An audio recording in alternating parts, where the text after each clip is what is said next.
All right.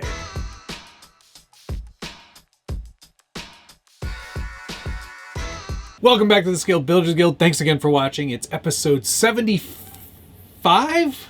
Episode 75 of What's on the Bench Weekly.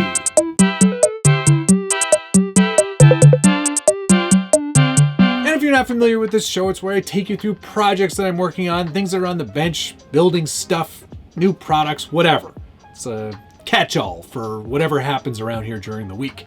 And this week is no different. Lots of cool stuff. Now, disclaimer, that still applies, okay? Because technically this project here, the Draxis TRex for Highrail Blazer with the new Blazer interior, this all happened back in December, maybe even November. I've been sitting on this one for a while, but very happy to be able to finally share this. Did a custom paint job on this Blazer body. It comes clear, of course. I cut the roof off of it and just so I could really show off this really cool interior. And here it is. This is probably the best way to share it with you. It is not a full depth interior, but it does work with the existing clipless body system for the Blazer. So you can still have this and the body clipless system.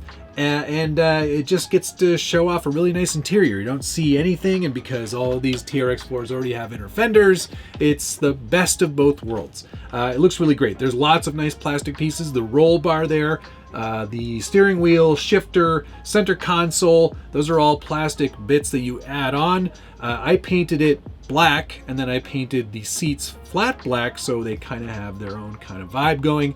And there's a nice set of decals there as well. It's really great. And I am super happy with how this truck turned out. It looks really, really awesome in my opinion.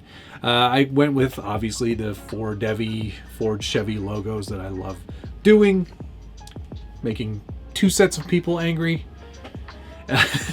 I did sort of a yellow paint. I used a couple of different Draxis paints. There's a Summit yellow in there. There's also an on-point fluorescent yellow that I used as well. And I think I even did some orange. I backed some of it with orange to kind of give it a sort of almost like a sun-faded kind of look.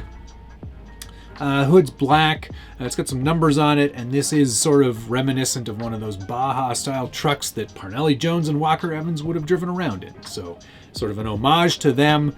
And just old-timey, cool-looking trucks. And I'm really pretty pleased with how this one turned out. And it's so hard to show off on camera because it is so big. It's lifted. It's a lifted Chevy. Big lifted Chevy. Ford truck. I opted to go with Proline Super Swappers. These are their largest 1.9 size tire that you can get. And these are CNC custom wheels with locked up RC rings. It's a nice combination. These are a nice deep dish style wheel, kind of a vintage inspired look. And I'm just really pleased with how this one turned out. I think it, for the intended purpose of showing off that interior and doing something a little unique, this is really right into my wheelhouse. And I didn't have to do any Lexan work on it since December, so 10 days, double digits, baby. You can get those interiors on the Draxis website. Apparently it's compatible with the 2021 Bronco. I can't confirm nor deny that. It also works in the Blazer and the Highrail Sport, and also the Sport with Trax. So apparently it will work in those. That's what they say on the website. Double check that before ordering. But nice. Also comes pre-painted. If you want a totally black one or a totally blue one, you can get those as well. Or you can just get a clear one and do it yourself, provided you're not on some sort of no Lexan rule for 2024. It's just one of those cool trucks, you know? This body style always really, for me, is classic. And I think it just looks awesome. Can we zoom out any further? No, not really. All right. My thanks to Draxis, of course, for sending that to me so I could do this fun little project and add this to the fleet of lifted Draxis TRX 4s that I have. All right, on to the next thing. Say it with me. It's a Ford freaking Ranger. Here it is. This is where I took this beams project. This is a mashup of Scale Metal Supplies, Proline, Element, Vanquish, There's probably something axial in there somewhere. Draxis, yes. So this is a little bit of a mashup project for me, and I'm having a bit of fun with this. Whether or not it's going to actually work as intended, totally different story. But at least the object of this hobby, for me anyway, is to have fun, and I'm definitely doing that. I got this Ford Ranger body off of Cults 3D. I will put a link in the description below, of course, like any of the things on this show. There's always a link down below. This was 3D printed on my Bamboo Labs X1 Carbon. I'm using ABS, so this is just like a styrene body, hard body, if you will. I've already started doing a lot of sanding and filling, and it's starting to come together. This model, this body comes with a hinged hood, which is so super cool. And they're good hinges. It actually works as intended, which is amazing. This model also comes with 3 different grill styles: 96, 2000, and I think 2008. Don't quote me on that. Of course, it also comes with the bed and the sides and tailgate and everything. So you can do a smaller scale. This isn't probably 9 scale. It's probably in between 10th and 9th scale Ford Ranger. So if that's your bag, baby, you can do that. Still figuring out ways to mount it, but I also, for the heck of it, also printed out one of the rear bed sides just to see how that would look. And of course, this wheelbase is a little bit longer than a Ford Ranger, so we're gonna have to come up with some creative ways of making that work if we intend to even do that. I might just tube it out, if I'm honest. I might just do a whole caged tube back and call it a day. It is, after all, a Scale Metal Supplies Rockalope chassis, so it's sort of designed with some mount points for making a cage, which would be very cool. I think it would be kind of a fun way to make this thing look a little more unique. But very happy with the progress on this so far. I think it's going to be great. Oh, of course, thanks to Josh from Harley Designs, who helped me design up a skid for the Vanquish VFT for this chassis. This was really supposed to be an SCX-10 or SCX-10-2, but he took the skid, made some modifications, and now you've got a nice hard-mounted VFD in there, which is amazing. I'm so chuffed with that. I think it looks fantastic.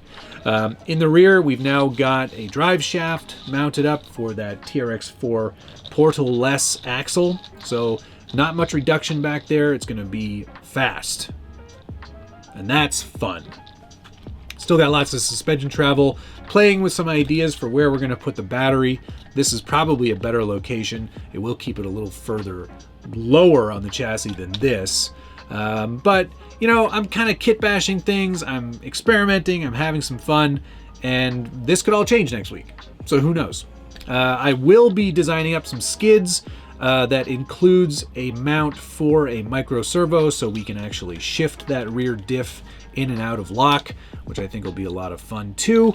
But yeah, it's starting to come together. It's starting to be a thing, and I'm pretty excited about this project. I'm really glad that I shifted gears and went with this Ranger body as opposed to the F-150 Ranger body that I had on it before. I think they've done a lot of conversions to beams, and I think these even came with beams on one of the original iterations. I could be wrong, don't quote me on that. But yeah, this is proving to be a very fun build. I think it's going to look pretty neat once it's all done. So yeah. I should mention this rear bed side piece. I printed it flat on the bamboo, and you can see it almost looks like it's a piece of wood because of the striations of how the model is created. It's a good model. Don't let this be the reason you don't download this model. It's supposed to be printed this way, and when you print it this way, all of this goes away. So yeah. All right, this one's got a lot more work ahead of it, but I think it's going to be a fun one for sure. Definitely looking forward to getting it done. Thankfully, it's plenty winter out there now, so we won't be using this for some time. All right, on to the next thing. Spectrum sent me their new DX6C, which is a 6-channel transmitter. It's using all the smart technology that you're familiar with. There are a few differences. It does have a backlit screen, which I think is new for the DXC lineup. It goes back to the original scroll wheel, so you don't have that DX5 rugged style touchscreen, which I found insanely not good. What else does this offer? Well, 6 channels, of course, so it'll operate more things now, which is also good. And USB-C. I think that's one other thing that it offers as well. If it's anything like the DX5C, this is going to be a great radio. Certainly a nice entry-level radio if you're into that sort of thing. The ergonomics are going to be exactly the same as the 5C and close to the 5 rugged. I've never had any complaints with this radio. If you're already in the Spectrum world, then this might be something you would consider upgrading to. And of course, if you're enjoying this video and you like things, and you like seeing me use things, hit the like button. Subscribe or something too. All right, on to the next thing.